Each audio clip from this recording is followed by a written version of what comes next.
Malikum jamben kani man kaya lega penya ke jama jaga beni tora jaga iku penya punjung para kino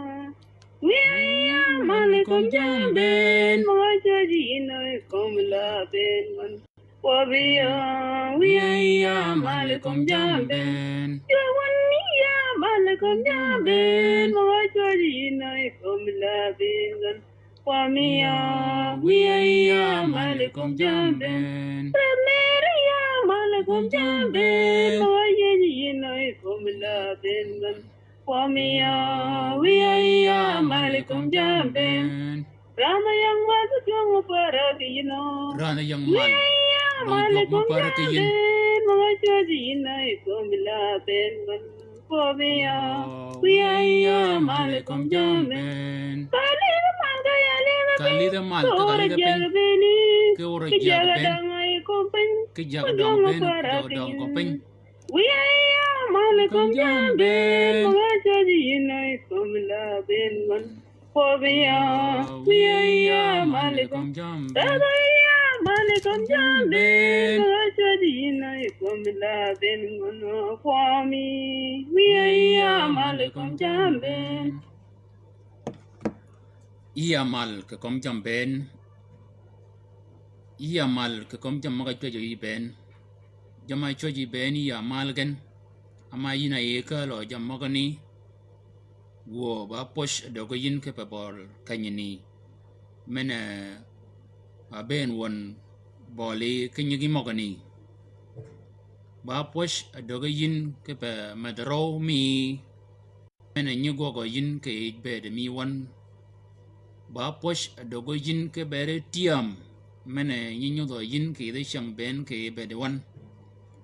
ba posh dogo yin ke re shung mene nyi chung yin ke wan ke de shang ben ke de yen ma ban ben wo wi wan posh ba magi ka dong ba mi yin ra ror yesu kristo we ama ya mal ke komor ben ama ya mal ke komi jaga dong ben ama ya mal ke komi jam ben maga chocho yin poch ba magi wo ina jonga yang pare mal amen yima dian kerenyang yesu kristo we ke bol kanyini gijemana akalian banywa go ke yin ke kanye ke kwa jami mi shang mena ni mi ka ko bian ke shang go ga bich ba jang menyi benian elan gijemana benye benian ya bi be kwa jo ke jok ya shang meni ni ba shang mi kwat ya dwa yi ko ba kani ke bol kanyini gini no do ke yi agogi ni jok ya dwa de kene o jok dog yin poch ke ber ke meni ni gina go ke jok ke bedi ya dwa de o jok di shang tin dogin poch ke ber gini ni tio pada gina mo go kede de gijemana no do ke go go jok oru mo yi ke chola ke ye de yunenen jok ba jok ma kada ba gogi o doj ke no pocho yin ke ni ya do yin poch go ke bere jam mo ke di ba go ke bere mia ke shang mo yang bolaen wor manene akalian achibe ka ni e do yi ko ba kenia wor not manganya sharo marumo ke mujo e jok amegan ji maga ba tin wor maga anyicha maga ni loga anyu ayige de chwak ma megan gijemena adware yin kopa kene wor maga le jok maga dom jok ke ejbedo mi wor maga tier gina goke jok ke ejbedo mi yadwade keni wor magni kelgan mal ke ejbedo mi we beda gen abi mal ke ejbedo mi e wor maga adom jok maga aleje jok wor meneni mena chibiyen di siang ni ena aurian de ba wor dana mana aurian ayol nyantin mana aurian ba wor ma woren ke eilak en cha laga ke eilak bene wora woren o wor menen ni nganyen de kanya lagayen ashiyo a worni ena woren kanya tumilak laga tum ka worni o wormani akalian elan kanyini e ba chijo ke bere kenya yina dano mena ponji ke wor yina dano mena a ponji ke wor we wor maga kalo yin a ponji yin maga nganyo e kalgen we be ba wor maga dom jok maga ale jok maga awi ji maga wor maga ni igen oyodo gen kene mena gen kerigen ge kalo e wor meneni bol jok ge yido ki yo me ko gen ke jok ke e wor ba gija me bergo tego keno ogok yin ina dano mena nengo e jok ke chwak me meta me woro yin ka wor meneni ba gije me dojo ko ogwog yin uji kele yin mal ke wor menini tio ya dwede kob ji maga nyu woro ke woro ba wor kim ko logo wor ni ba wor pach wal maga ni ba wor kim maga yang eje kan anyu wor ke chiang kim ya dwede yiko keni ko bed a wor kima bi mal ke yi chiang ben ke ba keni we maga nudo ago kim ke bol kanyani kologo yu wor kim ka wori ni maga ba wor pat ba wor kim ka wori ni wor maga ma yu wora ayu kan ba wor jok yu wor maga kwanyin ke kel wor jok ba wor kim meneni cha nyudo keni wora yin da gijemi kim majaga ka kanyani da wor kima wor ma ba wor yok ben ma ga not ki chol wor ne ben ba wor kima ke fa kane yet ge chaga e yok adi cha kima ke ba da na mana cha wor manini ka benin e kan jok tew wor ma ga ba wor kima ma ga not kene ama dan da shangon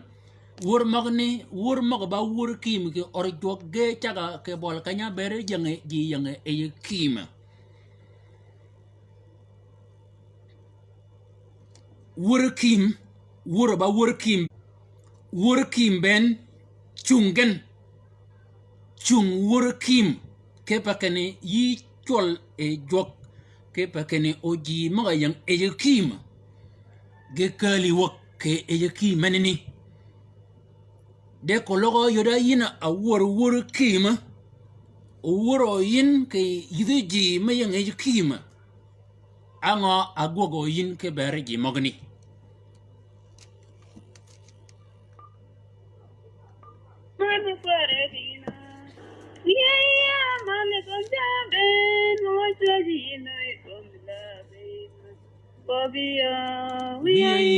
Malekum jamben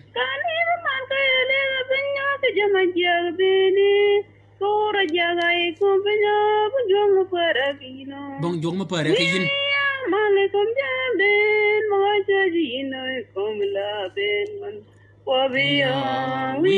ya malekum jamben ya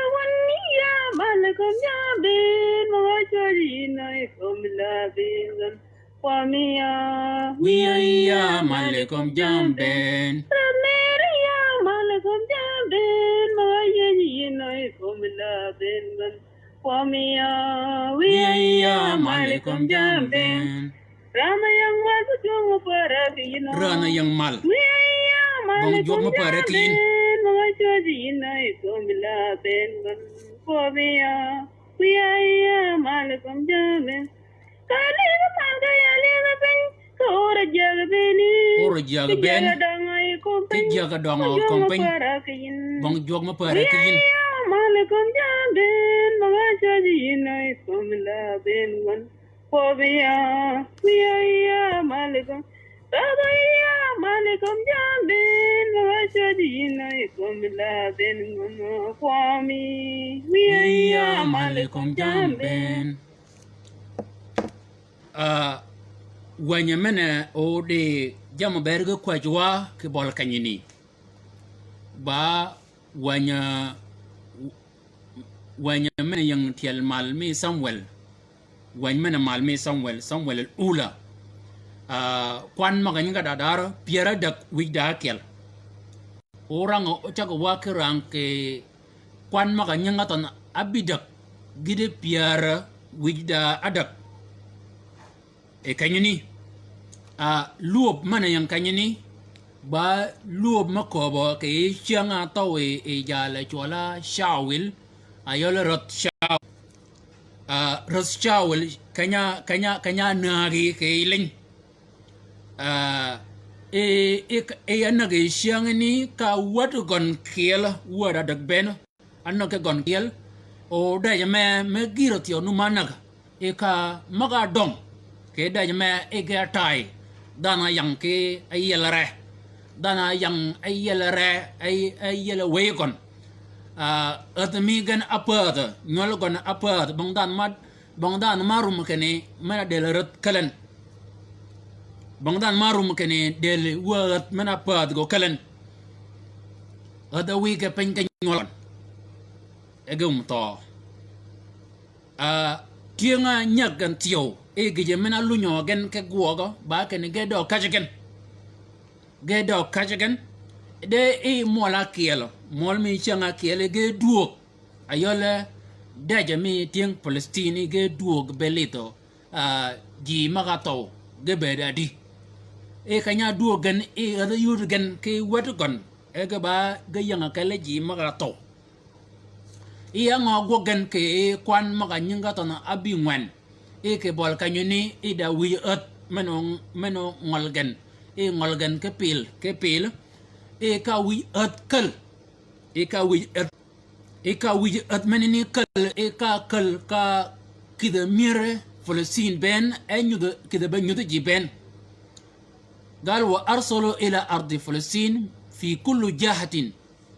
لأجل تبشير في بيت أصنامهم إيوي أدمنني أكل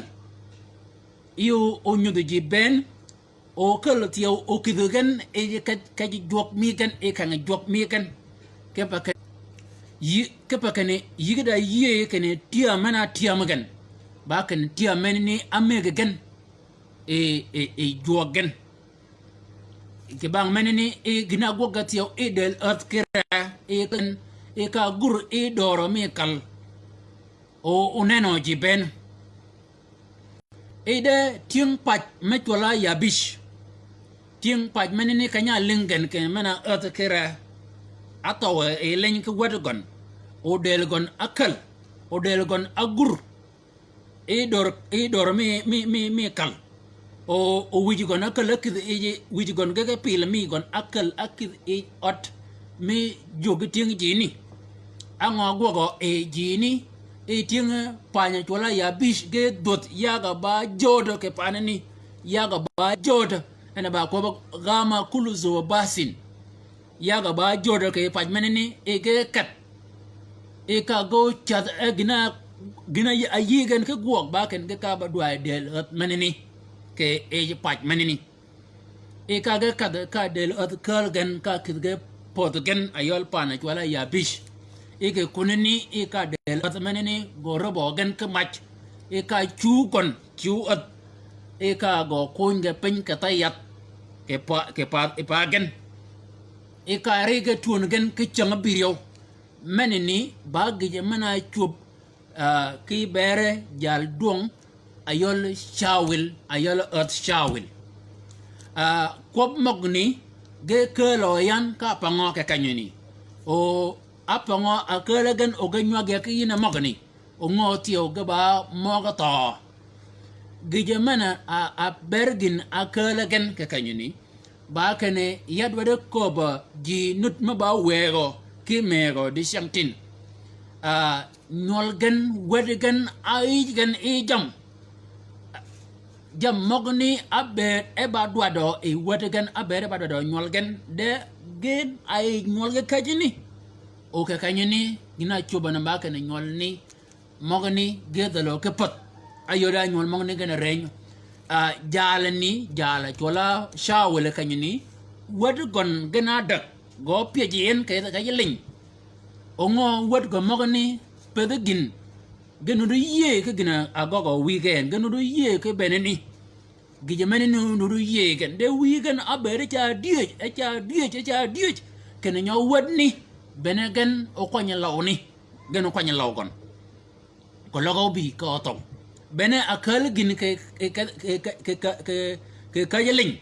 echa ga ponye ke ling echa ga ponye ke yomi jak echa ga ke kal kamal ubera gen abera kid mal ke kanyini akara taw nyol mokni di chamtin da wego ke mego ma we nyol gen ma we wad gen ka ga kidor gwer ka ga kid kulliyat aba kulliyat ma bada do nyol mokni ka ga yi kajini pada kan okeda moga ge yi nyom moga ba oman ge wi ge nyom e ji ma ba dwa gen o ge wi ge nyom gen ke o ma ba dwa gen da ngo chu be chang e shan ba ke ni nyol moga ni ge kel ge yang ngai jorang di chantin meneni ba wa do ke ni dana nya gon akiden e to meneni ba ge mena aponwa e dok ke kanyini wuna wego ke mega nyol wun gijamana dwado ke berun ke kany gijaman dwado ke berun ba kene ledu nyol wun ba ngo adwad gen ka mo yang yi rum mo yang yi ko lidwa ke nyaara ranga ke jam men ngo wala ranga ke wala nyoma men ngo yin gina dwad ba kene yin bi ko mogi yep eji mo yang piu ben apa ngo adwadi o rang ke jam menini wala rang ke gisi men kal menini nyodo gi menini jam ma wadin cege pet pin ke bol nyari pet ke pin ke bol wadi ke bol kanyini o neng yin ke yo meno o kaben ke gi mena a nudo ke ye o mo yang ye tio o lu nyo yin keling ke ba ke jalani nyo wad gon go diejen gide kanya togen da nyol marang ke jamaat yiga da shada de chiang o shada mogani ba ke banka beri kene wi gon banka beri kene mai gon ana eje kanyuni shada menene rum shada menenu shingonan bogi mago shada menene nyari wadi mana ejo yin e nyom gije mana a chobo ke bergonan yi bedo e piwi dojo kene men bene kanya dojo ke nyari men bene kanya dojo ke wodi de anan bedadi jalni gije mena gogen ke ber nyol goen gije menini ka taw nyol gon menini yadwade kene yina wi yina mai wangi yebo yin kremok a riyo gina be akwanya magni kene o yabiya ga nywaga ke yin ba kobe pojok o bana energy yang mal kobe pojok ko logo lidi yin kene ji mogani e pilo mi ot e ke wi ot akal gan ka kidgen e ka jok mi gan menini ba ngo yi ango kob ga kanyini ba kene gen ge ka be dog pojok gen ke bol kanya tiam gan e ke cha kuba kene joga menini jonga kwajen jonga yede ken mena go kide pil mi ot menini ke wi ot menini e ke cha kuba kene jog menini ana dwade pojo yigen ke peken ana nengen ke ter ke kanyani gije mena nyudiyin ba kene jini ge nganya poj jogen ge nganya poji jog mo kwajiken genganya yira ye kene ka tiamagan tia menene pada megen ba tia me jonga yegen tia menene ba tia me jonga yegen bena akalgan pilo menene ke wuje jalani jala tiam gan akid gan e ot meneni ke kanyuni gen gedo go pojjo jonga kwajigen ngo pa jonga chuaj de ke kanyuni tiyo cha yi ke nyudo ke bedo mi wel oje kene gogon ba gog angoy ba gog angoy ke pe chianga anage nyala chola juliyat anage ke pilokon Battery is low. Pilgo menini Charge in time. pilgo menini yu kala pil juliyat akal ka ke e kan jok ke bakane kanya bene David abi rot menini abi jalni jang daj menini mana bere ba nyal mabare shar mayra del go ko ben ken yabi ka nying jok Israel kanya tiam nyalni pilgon akal akid ekan jongani jog Israel e David e kiga jog ngaden kene bene jonga tiam pil meneni kiga kidi odgon e ba ngiji kene enna ti mujo ketiam goga joga kanyuni ena ngoyo ngadman go ngadman ba ngoy jam jok we rajo ba ngoy jam jok bene e gijemena choben meneni yadwa yiko ba kane yidware dido ki dogo po jok ke bol kanya agoge e jok ke gina gokan ke ba kane ji magni genu yido ke cham de bol kanya tiam gan jogan akwajigan jogan apojigan genu yido ke cham ke eji maga yel yeso gaba piara ke gimana benu no regen yeso apet kene ngoge ber gaba piar abi mwanya kan aduga kel ketkon nyalene aduga ke bol kanya du delgon bol kanya li do delgon ke delgon adu ken delgon adu bol kanyuni ana dugen adogan arumbo chungo pen ke bol Yesu Kristo we edoga poch en bol kanyuni bene gijemana aponywa e jokene wadwa dide ke poji ke bol kanyuni bol kanya gogen ke gina gogen wur mo nyelinga wa kene wura Musa wur ni go wuren ke bol kanya nam ke dogoni go chiegen kanya doge pi kajikan wur maga wur nyana chola Debora wur magani go wuren ke bol kanya anyodo tiam anyodo jok anyodo tiam gon tiam mi jok anyodo regon bol kanya ni en a tiaga ku wur okay e wur manani adama jok o Musa ke bol kanya ni ke wur manani tiaw adama jok yadwa yikobo ke bol kanya ni kene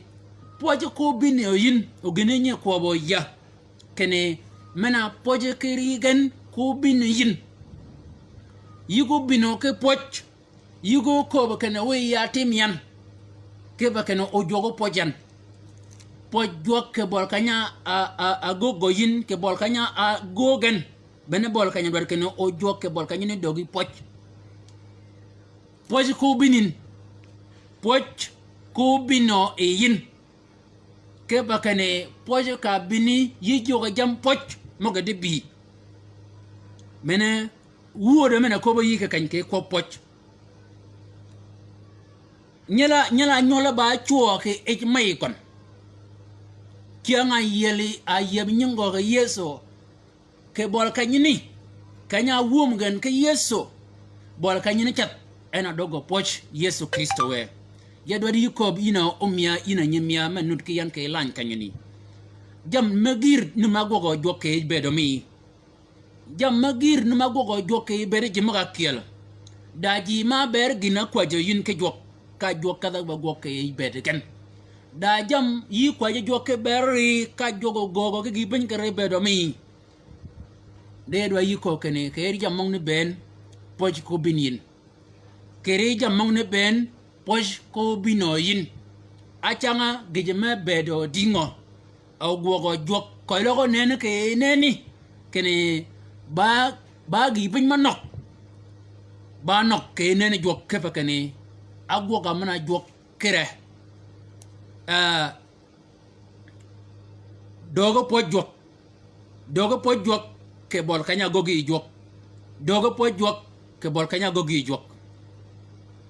you rumo kene jok po ji yin ka gi pin de jok gi mana yang piogon ba kene nena ya e piowi o mo yang piowi o godren go lingin o dwaren go lingen mena ba gok menen gogen kene ba nyude mi poch menen ba gi yama go wegon de mo yang ka lebe kene ya dogo yin poch wo wiya ke ber gina gog yin ba gi yama ber go tego ke be mi wor meneni da no mena chago wor meneni go chago en ke bang tiama mi jok mena anyude yin joga tiam ka tiam me joga ngejen ena chago wormen kujana mana chago wormen ni de cha wormen ni cha nyudo kene dana menene ke bol kanyini atinga jog mal ke wormen ni dido ke ting joge mal o ko kene oro ben mo yon kompany jaga mo kompany jaga mo dadar ben ke kompany mal ke pin ba kene jogon ana yang mal jogon yang mal yin dido ke do po jok dagen ke waj magone tieng pat mena bibekal del jal delotan tieng pat mena chola ya bish ge ba nei jal ni shawil ba nei gon wong shawil ba ni panani ba yaga ne gana bi ega bi be kal del wani mi gan del gona adwe gan ke ba kene ayudo gan kene del wani mi gan akal agur e doro mi pat ayud alingo gan kene mena pil mi wani mi gan akal ka kiri e ot or mapat wani del wani mi gan go dwe gan manini echa nyudo kenya kene gina gogo yin e ba gije ma doch ba meno duogi gina gogin e ba gin dot gije manini ba meno duogi pada kano keda achanga gin rach kologi yi gogo ki rach e gin rach mani ba meno duogi ama e gina nyepi dogan ya gini ya ena nyeka joidan puodo mana pido yin ya poneni eno kajo yin ma yazrao insan yahu yahsat gina pido yin eno kajin kakanyuni ena kal kobo kene kobo ponye mi wodo mi yaw kene ba gijima bergon tego sharo kaman duong ke ejibeda miye keba kene kologo wo kada kaji maga rong ge ponye wa ke wodo mi yaw gen manini wa joga rach moga di pada komgan ke banga gina goggan ama e gina gogo dan girni men ba men duogi ye ke kanyoni tingi paj mena chola ya bish kanya awani jalni e law ayole shawel ka woni law e tinga panani ge nyinge dwa da lolwok nying witung chen kech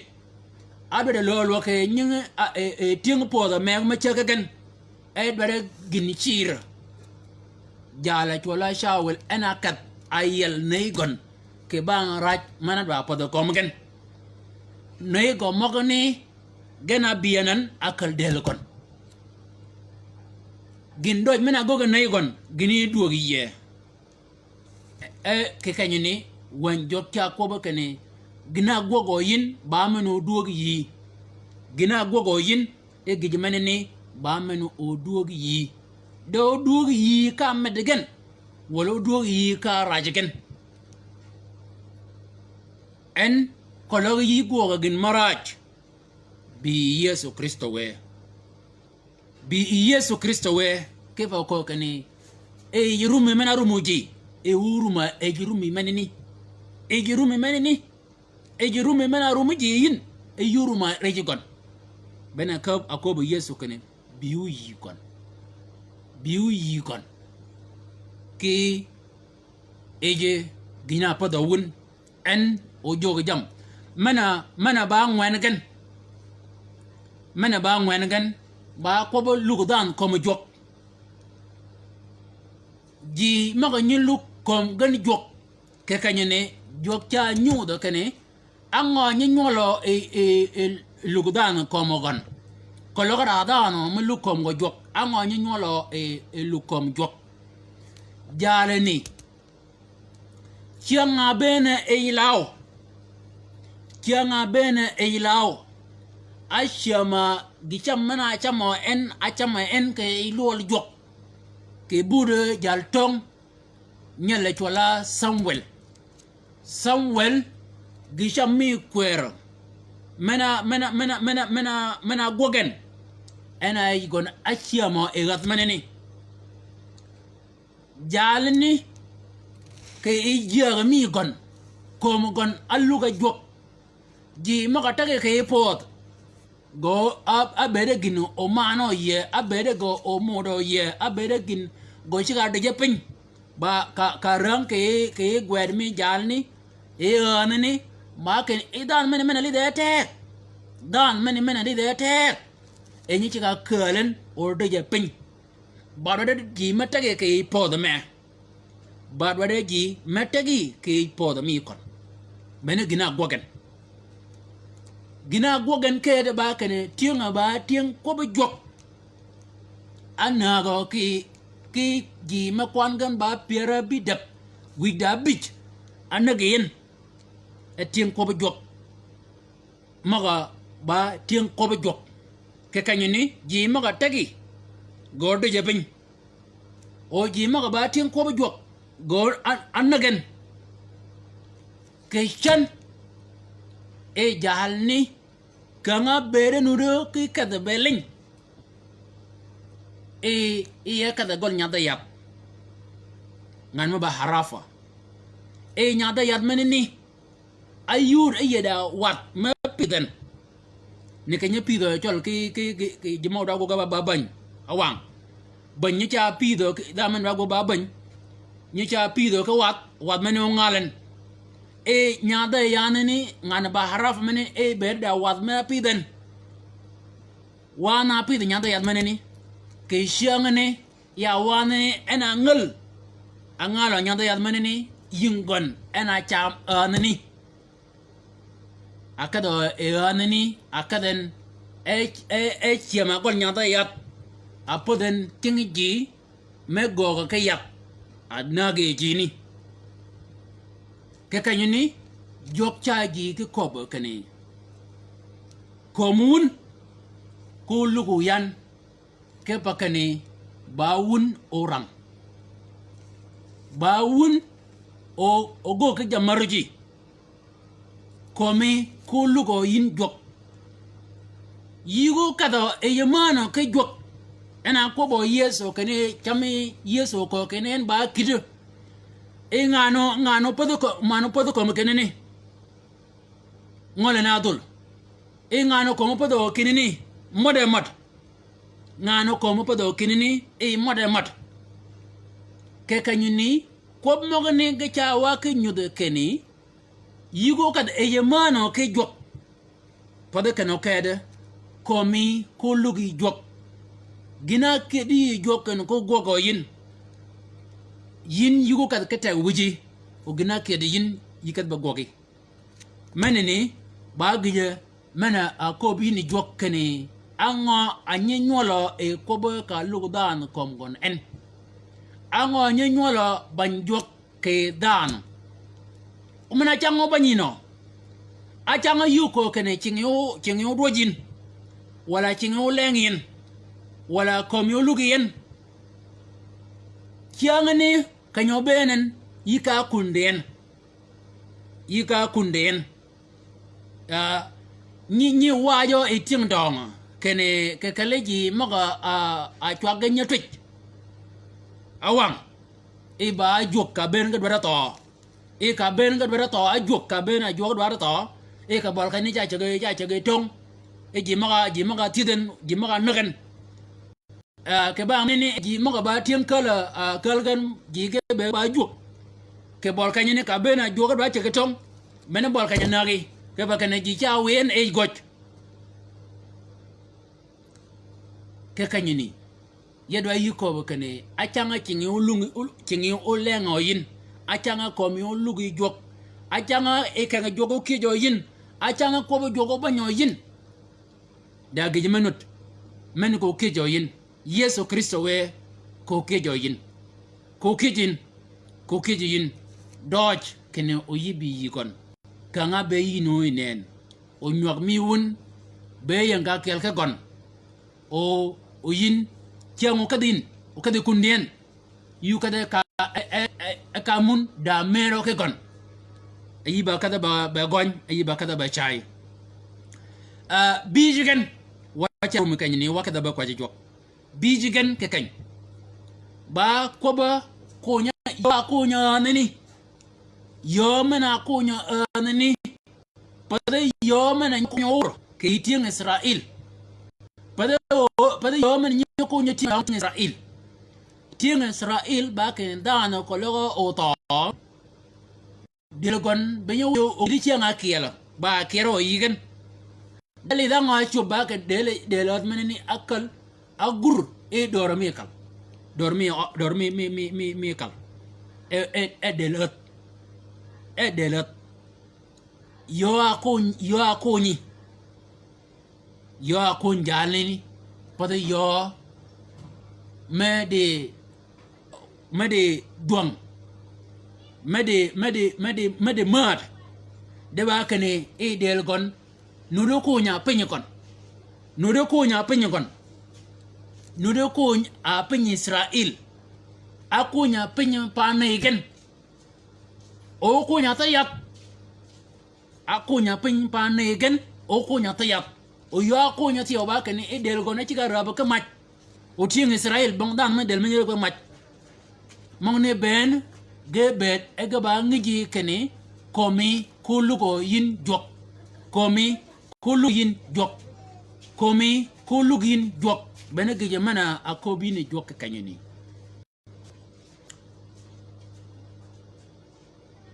wo wi won e bol kanyeni ya kwajo ke bere ya ton ke woton mo ka da jamaat ke mo akade be nyom wo wiya ya kwajo ke bergen ba kene wegen ke megen nengegen ke luob o ganyogen ke nyolgen ke bere gejemana anudo ke bere nyolgen o gongechiken o gochi gegen ya kwajo tiyo ke bol kanyini ke bere ji maga nyebin poch ke eje bedgen wo wiya ya kwaje ke bergen keni bi yeb nyengen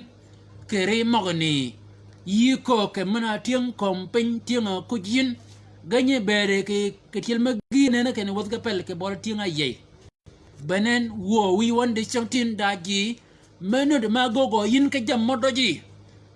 daji ma yodo tia mi de mana ganu duog yi ko bo gen keni poj ba mogi wo wiya ya kwaja ke bergen kene we ber menini kali mal ke ej bedegen yina jonga nene pedgen e ber mi poj kali mal ke ej bedegen yina jonga nene pedgen wo Yesu Kristo we ya kwaja tiyo wo wiya ke bol kanyane ke bere ji maga ago ke jammodo ji ogidanan ko mi ginini no duog yigen ya kwaja wo wiya kene we gin doj mi gen oli dogen kenyangen kubet nimi ka chuben ke bere jal ka bere nure nen bongin doj mali den ke tieng panini de be tieng panini ge go ke bere gon ke gin doj en to wo wiya ya kwaje ke bere ji maga go ke jamal doji we jama go gen eg we jam nongni lunyo gen ke li de nure nen oli do gen wo jo kene ma ko bo yin ke wanye kene puodo mena pido edan bene puodo mena ne nyakaja en we yode en wo wia ama yin tiao yi ko bo kene ya kene Asian pen kenyo benen ngiji tiao tiang pen kenyo benen ba kene eji maga go ke jamo doji e wodo go will ke bere jama go gen a doji wo ya kwaje ke bere dan mene nudo ke yan ke e lany ke nyini wo kologa en agogo ke gindot we gindot mene ni o duogi ye kologa en ago ke gindot we gindot mene ni o lunyi en ke guoga tiao yina jonga nene Yesu Kristo we ya kwa ke bare ji moga a keje kangomi ji moga a lukom ge yin ji moga wanyi kerigen wanyi mi yebagen ya kwa ju wo wiya kene yebe nyingen kere jam moga chob ke ben me jala wo wiya ya kwa ji yelgen wo ji moga wo e dong mi gen ka ke e dong mi gen yoda gecha yigi kiyejo gecha yore gecha kat gecha law ke e dong mi ke yin wo ya kwa je duogen ba de bedo ken ke dong ga ja pedo ki i ben budi wo wiya ya kwa je ken kalgan budi ke dong mi gen wo wiya amagan ke gen go rum ken bol ka gechang de ke banga ber ken go rum ke bol ka gechang we bedegen tiengen we rege tiengen were ga tieng gan yina jonga nene pedagan ya kwaje ke bergen da mene lukom go yin da mene banyi yebu wanyi da mene banyi kobo kiyin da mene banyi kada ekonomi da mene banyi nyogo ke burumi ya kwaje ke bergon ke bol kanyani yina Yesu Kristo we ba kane we jugin da ji ma yin ke jong mi gan wo wiya uganu do kono yin ke yie mena ye ke yin ke dong mi ken wo wi ber ba da na kel ji mo ni mena ye yin ke dong mi o doji o yoden ken ke dier iba jok ma doj iba jok ma nyodri iba jok me pio ni lam ke dan we do yoden kan abenu ka da kom la kan ni ina Yesu Kristo we ya kwaje wo wiya ke bere ji maga adware kide oga konye ka mi pado katigan hanan wo wiya yi neno ke e podo meneni wo wiya Yesu Kristo we ke jama gogo ke rejikon wo ya kwaje kane we yi bi be lugu pado ji maga yang e patmen wo wiya oga gogan ke bere ji maga bere gin aron ge yin akal ge malo yina nenge ke law mena jaggen wo wege go gen ke ber kan oji magne do ga kajigan jine do ga kajigan wo wiya ji ko tayo ke wanga a yangan yedlanani wo ya kwa ke ber gen kene bi be yele riak manani wo jok men bere kene tienga dong anan di chantin mo ga ped ke chu ling ke ber ka jo ko nyen wo wiya ya kwa kene bi be yele ji mogani bi be yele pachman bi bay yel ji mok ni wo wiya bi bay chung ling mok ni wo wiya to mana giran wo jo ke yo mana gogen ya kwaje kani bi yel ken dina jonga nena ani yel ji ke do rang man de ken ya kwaje wo wiya ke chan ke bare ji mok ba tieng wor wo wiya maga ne yin ke chwak mamat ka wor ni woro gen ya kwaje wo jo ken wor maga lejin wor maga dom yin wor maga wiji ge madgen ke boli wor mana wiji ge yegen ke boli wor mana wiji ge chongan ke boli wor mana wiji ge tinga nyingi mal we wor magni kelgen mal we wor magni bi ge mal koloda moga tiyo manu de mujo yi ya kwaje wo wiya ke bol kanyini kene maga no mujin ya kwaje ke bergen kene we ji maga anengo yin ke gogmi wur we go nengo yin ke wur manyan ke chang ben ama yi ko kene lejin ke dano ke wur manyan wo wiya ya kwaje ke beraji maga a yige de tego me logan pobo ke e wanyi e ba wur ama ke e wanyi menani ba kop tio ba wur gana logga ba gwet ya kwaje tio kene we ji magane lu ñu ting mal o ko mo ba gwedo ke e wanya ba gwed lu ño gen ke lok e ba wor yina jonga nen wor maga lejin wor maga do yin wo gal gamal ke bed mo ñigi mag ben yina jonga nen pa gen yina Yesu Kristo we amen wor meno ci ngwalin ket aux input model. Mami Faradina, yeah, Malcolm Jabin, Mochadina, Comblabin, Bobia, we are Malcolm Jabin, Kalina Manka, Pina, Jamajabini, Oh, Jagai Kumbina, Jungle Faradina. We are Malcolm Jabin, Mochadina, Comblabin. Wabia, we are Malcolm Jambin. Yawania, Malcolm Jambin, Mochadina, Comlabin. Wamia, we are Malcolm Jambin. Raneria, Malcolm Jambin, Mochadina, Comlabin. Wamia, we are Malcolm Jambin. Rama yang mal jong parabina. Rana yang mal. We Malcolm Jambin. Mochadina, Comlabin. Wabia, we are Malcolm Jambin. Kalina Manga Yalina Ben, Kora Jagabini, Jagadama Company, Jong Parabina. We are Malcolm Jambin, Mochadina, Comlabin. Wabia, we are Malcolm Jambin.